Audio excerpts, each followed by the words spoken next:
Hello fellow Star Citizens, it's Starus here again. It's an exciting night tonight. The PTU 3.18 Wave 1 is finally out, and I thought I'd put together a quick guide on how you can access the public test universe.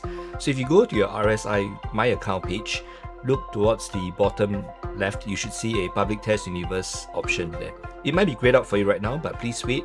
When it's available, click on it and copy your main character account over. After that, start your client and look under the Star Citizen logo. You should have a toggle option for the PTU. Select it and install. Do note that it might take some time to download the client again, as this is actually a fresh copy of the game. And do follow the tips provided by CIG and delete your user and shader folders. Instructions are in the link below. Once the download has finished, click on the launch and you're off to the races. So I will just breeze through this part because it might take some time to connect to the servers depending on the load. So your game might take some time to load, and I'll speed up this portion. Where the game has been speeded up, there will be an indicator on screen to show. As the number of servers hosting the PTU are limited, you might have to be placed in a queue. For those of you who are entering the PTU for the first time, you might see a screen that says entitlement processing. It will take a while to clear, be patient, and you'll get to the main menu soon enough. Once in the main menu, this should be familiar to all of you, and click on Persistent Universe, create your character, and it's off to the races. Since this is a part that's familiar to all players, I will just cut this out and proceed on to some of the things I've discovered immediately after logging into the PTU. The first thing that struck me when I spawned was that the colors appeared a little different. It seems like there's a more solid feel to the colors. Unfortunately, it didn't seem to have the lighting or textures that the previous version seems to have had. So this is probably the work of the Gen 12 renderer at play, and perhaps it is, as they say, not optimized yet. So it got to a point where I was a little unsure whether my settings had changed. I actually had to take a look at my settings, but it appears that they were exactly the same. I had actually forgotten to delete the user folder on my own account, although I had cleared the shader folder. Anyway, what I also noticed if you look at the top left is that my FPS is a lot better. I'm running 4K and the graphics is driven by RTX 4090. So I typically get about 40 to 50 FPS in New Babbage with all the settings turned to the highest mode. And in this case, I was getting between 60 and occasionally even 85 to 90 in New Babbage.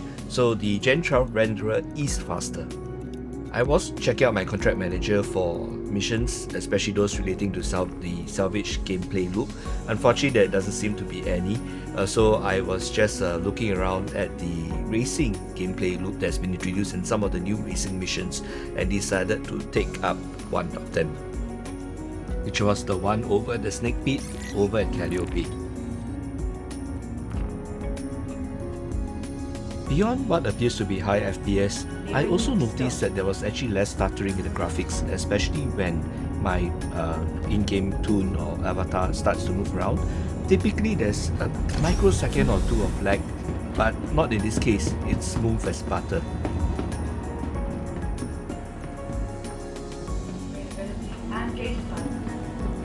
But it appeared that I might have been speaking too soon, as I did see some micro stuttering in the last few scenes here. Welcome to the ASOC Anyway, vehicle retrieval since system. we're going to do some racing, I decided to use my Origin 350R, a racing version of the 300. Of course, even though it's a racing shape, it's still in the hands of a very poor pilot, so I don't think that's going to make a big difference. Stand by. Your vehicle One minor has been change I delivered to the noticed following is that location. there seems to be some lag between the vehicle being assigned to you and you being able to see your hangar. But it wasn't a very long delay, you just have to wait for it. And actually, you realize that the spawn marker, the little blue icon that shows you where your hangar is, if you can look for it in your HUD, you are able to find out where your ship is anyway. You don't actually have to wait for the ASOC terminal to assign that to you. That has always been the case, even in 3.17 and beyond that and before that. So this is just a reminder for everyone. So here it is, my 350R.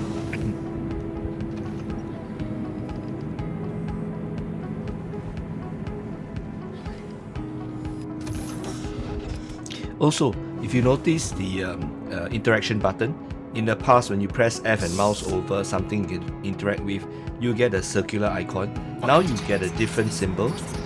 It's just probably a matter of getting used to. One thing I quickly realized is that while my controls are still the same, they have been inversed. So I actually nearly collided the back of the hangar, but I had corrected that soon enough. Anyway, I shan't bore you with what seems to be normal scenes of aircraft heading out of hangars. I thought I'd entertain you with some external views of the 350R while there is some light.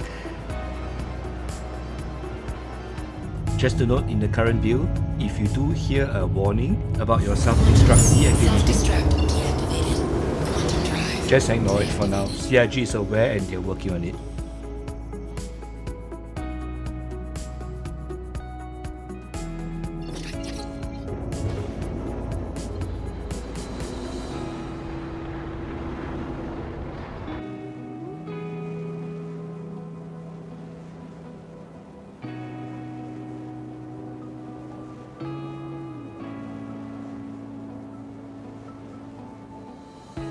There's also a graphical glitch where the moment you return from the external view, you see your HUD flickering for a while.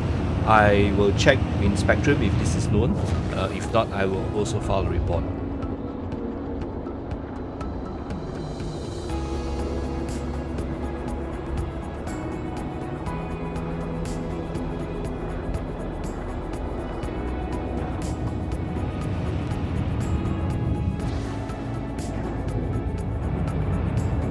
So one of the first things you get to a racetrack is to identify the part where you have to reach it, similar to the bunkers. So it's just a matter of going near to the marker and you should see a line that registers that you've actually reached the race venue.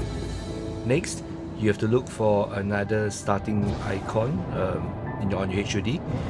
Unfortunately, as I had realized belatedly, you actually have to stand there for 10 seconds before the race actually starts.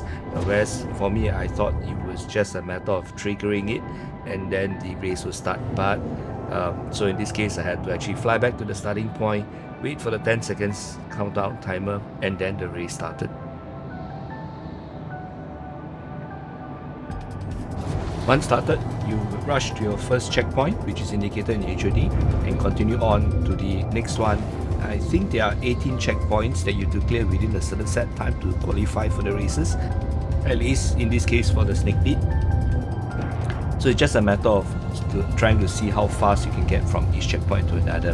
And of course, you have to remember that each ship flies a bit differently. Some have more inertia than others. Some accelerate better, others have a long break. I think you guys know the drill. My lousy piloting skills meant that I couldn't complete the qualifying round. Anyway, I thought I'd just log in quickly to the PTU, try out a few things, just to give everyone a taste of what it's like and what to expect for 3.18. I'll be producing more videos highlighting some of the things that I think are new to everyone. Anyway, it is ready for me. I will have to sign out here. I'll see everyone soon.